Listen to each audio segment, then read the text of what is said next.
नमस्कार। आप देख रहे हैं स्पेशल कवरेज न्यूज और मैं हूं आपके साथ शिव कुमार मिश्रा। मेरे पीछे एक तस्वीर है। इस तस्वीर में सांसद धर्मेंद्र यादव, जो आजमगढ़ लोकसभा क्षेत्र का प्रतिनिधित्व करते हैं, संसद में उन्हें बोलने का मौका मिला। Uttar Pradesh cold cough syrup के बवाल से जूझ रहा है, यानी कोडिन कफ सिरप के बवाल से जूझ रहा है। उन्होंने आज जो कहा संसद में, उससे संसद के दीवारें भी हिलती नजर आएंगी। उन्होंने कहा कि उत्तर प्रदेश की सरकार कोडीन कफ सिरप के आरोपियों को बचाने में पुरजोर कोशिश कर रही है। उन्हें कैसे बचाया जाए इस पर काम कर रही है। और मान्यवर, आपकी सरकार में इतनी ताकत नहीं है, आप में इतनी दम नहीं है कि लखनऊ वालों से सवाल कर पाओ, उनका कुछ कर पाओ। आपकी सरकार में हिम्मत नहीं है। वो इतने जबरदस्त हैं, वो इतने ताकतवर हैं कि आप नहीं कह सकते कि उस व्यक्ति को गिरफ्तार कर लो। यह कह देना एक सांसद के लिए संसद में एक बड़ी बात थी।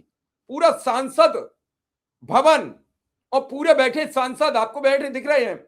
समाजवादी पार्टी के पूर्व प्रदेश अध्यक्ष नरेश उत्तम, उनके बगल में भी समाजवादी पार्टी के सांसद हैं। और ये सब उस समय धर्मेंद्र जी का चेहरा दिखने के लायक था। देखिए आप क्या डायरेक्शन है। इस आज के 10 से 11 मिनट का ये वीडियो है। पूरी उत्तर प्रदेश सरकार की पोल पट्टी खोल के रखती है। क्या हो रहा है? सिलेक्टिव जातिवाद, क्या क्या नहीं कहा है। आप अपराध में भी सिलेक्शन करोगे, सिलेक्ट करोगे। अपराध कौन करेगा, किस जाति के लोग करेंगे, किस धर्म के लोग करेंगे, किसके यहां बुलडोजर जाएगा, किसके यहां बुलडोजर जाने के लिए तेल खत्म हो जाएगा, चाबी खो जाएगी। इन सब चीजों से सदन स्तब्ध रह गया। लेकिन क्या इस सब के बाद उन सभी आरोपियों के खिलाफ सरकार कोई कार्रवाई करेगी? यह सवाल गॉड बना हुआ है और इसे समझना होगा, इसे देखना होगा। विपक्ष लगातार इस मुद्दे पर हमलावर होता चला जा रहा है। मैं बार बार कह रहा हूं, एक मायावती के सरकार में ऐसे ही स्वास्थ्य का एक घोटाला हुआ था, NHRM घोटाला, जिसमें कई CMOs की मौत हो गई थी। किसी ने फांसी लगा ली, किसी ने जान दे दी, किसी ने गोली मार ली, कोई मरा पाया गया। उसमें बाबू सिंह कुशवाहा को सालों जेल में रहना पड़ा। सरकार चली गई बसपा की।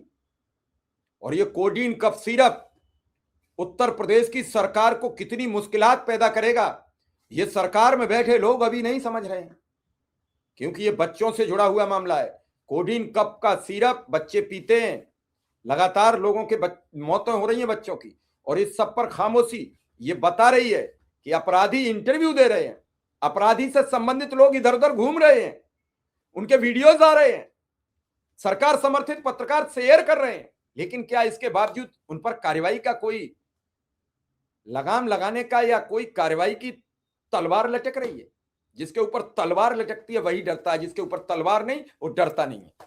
तो इस वीडियो को हम दिखाएं उससे पहले आपसे फिर गुजारिश मेरी कि जो साथी अब तक चैनल को सब्सक्राइब नहीं किए हैं वो आज सब्सक्राइब जरूर करें, बेल आइकन बटन दबाएं और हो सकता है तो मेरी सदस्यता भी ले लें, ज्वाइन कीजिए। आपके आर्थिक सहयोग से हम फिर और अच्छी खबरें दिखाने में तत्पर हो जाएंगे। देखिए पूरा ये धर्मेंद्र यादव का शानदार वीडियो। धन्यवाद सभापति जी कि आपने पूरक अनुदान की मांगों पर पार्टी की तरफ से मुझे बोलने का मौका दिया। मैं आज के इस मौके पर सभापति जी, मैं सुन रहा था जब बजट के बारे में सत्ता पक्ष से जगदम्बिका पाल जी ने बात शुरू की थी और बात कुछ इस कदर शुरू कर दी थी कि लग रहा था कि मोदी जी के राज में 11 साल के कार्यकाल में पता नहीं देश में कितना बड़ा परिवर्तन हो गया है। समाजवादी, अरे सुनते चलिए, भी सुनाएंगे। सभापति जी, समाजवादी पार्टी की ओर से माननीय अखिलेश यादव जी की ओर से इतना स्वामी राम जी को वहां बैठाए पीछे, भगवान राम जी का जो पात्र लेके जिनके नाम पे चुनाव जीते हो, कम से कम सीट तो उनको आगे दे दो, ही मैं अनुरोध करूंगा। सीट तो आगे दे दो, भगवान राम के सम्मान तो कर दीजिए। उन्हें आगे बैठाना चाहिए। सभापति जी, नहीं, आप आगे आइए।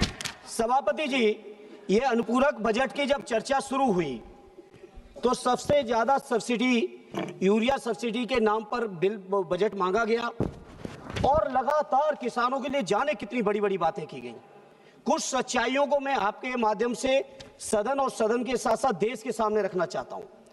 जब 2014 में यूपीए की सरकार थी, उस समय देश के किसानों के ऊपर केवल 7.5 लाख करोड़ कर्ज था और 11 साल में वो 7.5 लाख करोड़ कर्ज बढ़ के 28.5 लाख करोड़ हो चुका है। सभापति जी, उस समय प्रति किसान केवल 37,000 रुपए कर्ज था। आज की तारीख में वो 37,000 बढ़ के पर किसान 78,000 रुपए हो चुका है प्रति किसान। सभापति जी, ये जो सरकार है ये चुनिंदा कॉर्पोरेट लोगों के लिए काम कर रही है। 16.5 लाख करोड़ से ज्यादा कर्ज कॉर्पोरेट का माफ किया गया, लेकिन पूरे कार्यकाल में किसानों के लिए एक भी कर्ज माफ नहीं हुआ। सभापति जी, लगातार प्रधानमंत्री जी से लेके पूरे भारतीय जनता पार्टी के लोग, सत्ता पक्ष के लोग ढिंढोरा पीट रहे हैं 2015 से लेके लगातार कि हम किसानों की आमदनी दूनी कर देंगे। हमारे पास डेटा है, पूरे के पूरे 11 साल में किसानों की आमदनी केवल प्रति किसान 1,000 रुपए बढ़ी है।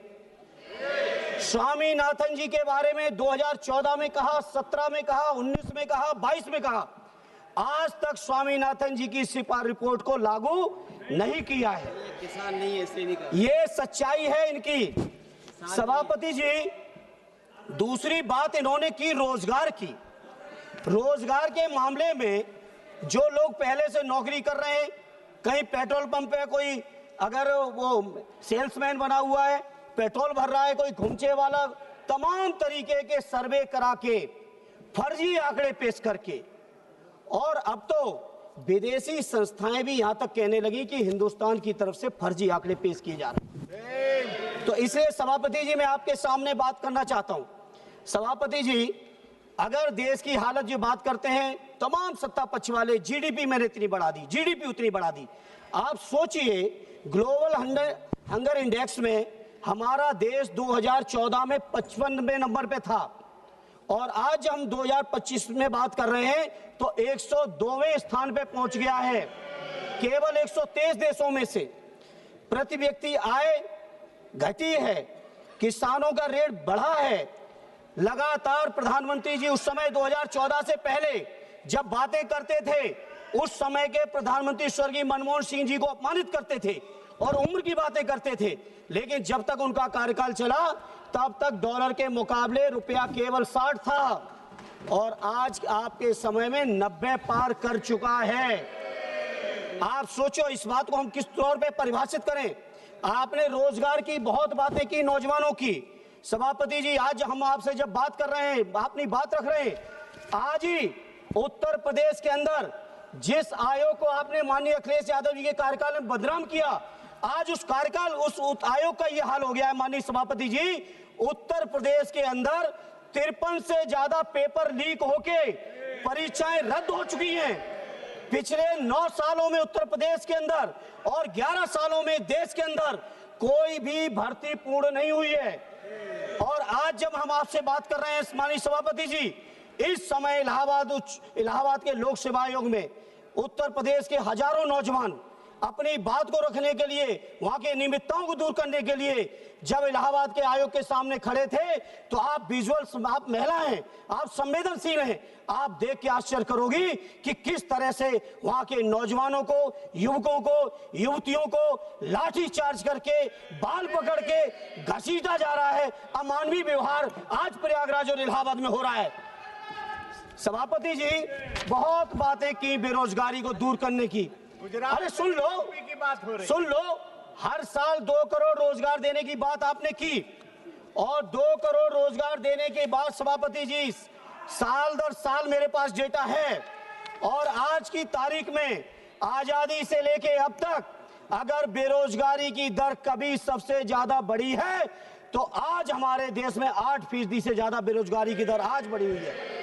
यह है भारतीय जनता पार्टी की सच्चाई। सभापति जी, सभापति जी, बात करते हैं ये लोग जनगणना के नाम पर पूरे देश में। मुझे याद है, मुझे भी सौभाग्य मिला था सदन में, श्रद्धेय नेताजी, श्रद्धेय शरद जी, आदरणीय लालू जी से लेके पासवान जी थे, सभी लोगों ने मांग रखी थी कि जातीय जनगणना होनी चाहिए 2010 में। ये गलती की कांग्रेस के साथियों ने उस समय नहीं की।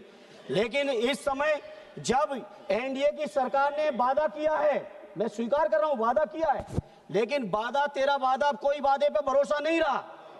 हालत ये हो गई है, एक भी वादा पूरा नहीं है, इसलिए जातीय जनगणना के भी वादे पर देश की जनता को अब आपके ऊपर भरोसा नहीं है। आपने बजट मांगा है, आप ले जाइए बजट, लेकिन ये इस बात का जवाब आना चाहिए कि आखिर जनगणना कब हो रही है, और जो जनगणना हो रही है उस जनगणना में जाति जनगणना आप शामिल कर रहे हैं या नहीं कर रहे हैं, इसका जवाब आपको देना पड़ेगा। सभापति जी, यूरिया की जहां तक सवाल है, सबसे ज्यादा ढिढोरा पीटा जा रहा है। यूरिया के लिए पूरक मांगे की गई है, लेकिन यूरिया की हालत क्या है? बिहार के साथी चर्चा कर रहे थे, बिहार के बारे में आप जाने, लेकिन उत्तर प्रदेश के बारे में हम ये जानते हैं कि उत्तर प्रदेश में यूरिया के वितरण के लिए पूरी की पूरी कोतवाली, पूरी की पूरी तहसीलों में किलोमीटरों लाइन लग के, लाठी चार्ज खा के, गर्मी सर्दी बरसात में किसान अपना पूरा परिवार लाइन में लगाता है, तब जाके उसको कहीं 1 या 2 बोरी यूरिया मिलती है। क्योंकि उसमें से जो यूरिया की सब्सिडी आ रही है किसानों पे जाए अगर, तो हमें स्वागत करेंगे, लेकिन माननीय सभापति जी, ये यूरिया की सब्सिडी किसानों के पास न जाके सत्ता पक्ष के दलालों की और अधिकारियों की जेब में जा रहा है। इसलिए सभापति जी, हम इस बात से नहीं सहमत है इस तरह से जो इन्होंने किया है। इसलिए सभापति जी, इस मौके पे मेरे और भी साथी बोलने वाले हैं, मुझे इसलिए इस मौके पे इतना ही कहूंगा कि नौजवानों को रोजगार मिले, किसानों को हक अधिकार मिले, उनको वाजिब मूल्य मिले, उनको सुविधाएं मिले, खाद बीज पानी बिजली की जो व्यवस्थाएं किसानों की, कम से कम उत्तर प्रदेश के बारे में मैं कह सकता हूं, बंगाल के बारे में आप जाने, बिहार के बारे में आप जाने, लेकिन उत्तर प्रदेश के बारे में बहुत जिम्मेदारी से कह रहा हूं, पूरी तरह से बर्बादी है। और सभापति जी, एक बात और कहूंगा, जो एमएसपी की बात की गई थी वो एमएसपी आज तक लागू नहीं की गई।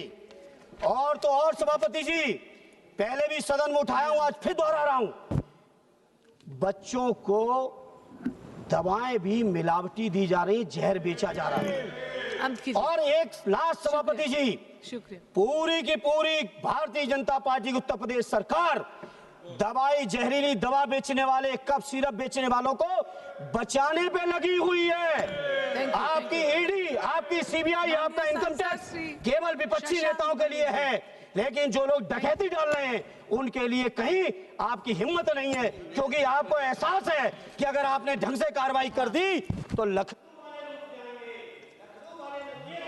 धन्यवाद धन्यवाद धन्यवाद धन्यवाद।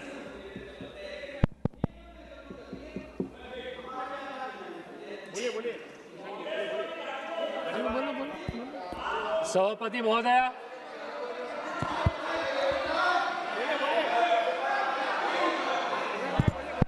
सभापति महोदया, मैं आज सरकार के